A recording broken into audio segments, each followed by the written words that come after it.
శ్రీ గురు గణేశ శారదాభ్యో నమః. వాగ్బలం ప్రేక్షకుల నమస్కారం.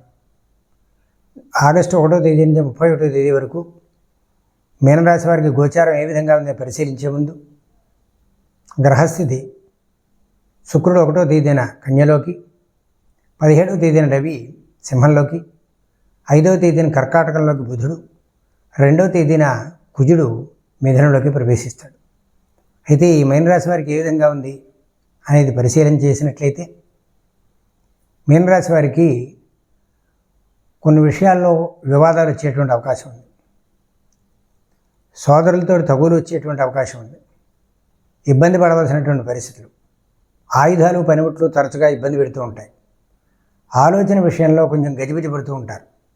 మీరు స్థిరంగా ఏదైతే ఆలోచించదలుచుకున్నారో దాన్ని ఆలోచించలేనటువంటి పరిస్థితిగా ఉంటుంది. మీ ఆలోచన ముందుకు వెళ్ళలేనటువంటి పరిస్థితి. అయితే కొన్ని విషయాల్లో ప్రభుత్వానికి సంబంధించినటువంటి రాజకీయ నాయకులకు కానీ, ప్రభుత్వ ఉన్నత అధికారులకు కానీ కొంత అనుకూలత ఏర్పడేటువంటి పరిస్థితి ఉంది.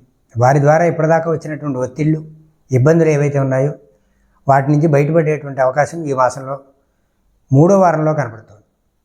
అలాగే కొన్ని విలువైనటువంటి వస్తువులు పోగొట్టుకునేటువంటి పరిస్థితి, చాలా ప్రేమగా చూసుకునేటువంటివి, హస్తారపదంగా చూసుకునేటువంటి వస్తువులు ఏవైతే ఉన్నాయో అవి పాడయ్యేటువంటి అవకాశం ఉంది. అలాగే వేరే వాళ్ళు తీసుకుని వెళ్ళిపోవడం అనేటువంటిది కూడా జరిగేటువంటి అవకాశం ఉంది.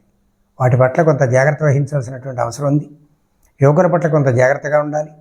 పరీక్షా పత్రాల యొక్క విషయంలో చాలా జాగ్రత్తగా ఉండకపోతే తడబాట్ల వల్ల ఇబ్బందులు వచ్చి ఉత్తీర్ణత నష్టపోయేటువంటి పరిస్థితి కూడా గోచరింపబడుతుంది. మరింత అనుకూలత కోసం విష్ణు సహస్రనామం పారాయణ చేయడం, విష్ణువాలయానికి వెళ్ళి దర్శనం చేయడం, అలాగే సుబ్రహ్మణ్యేశ్వర స్వామి యొక్క అర్చన చేయడం అనేటువంటిది చెప్పదగ్గ సూచన.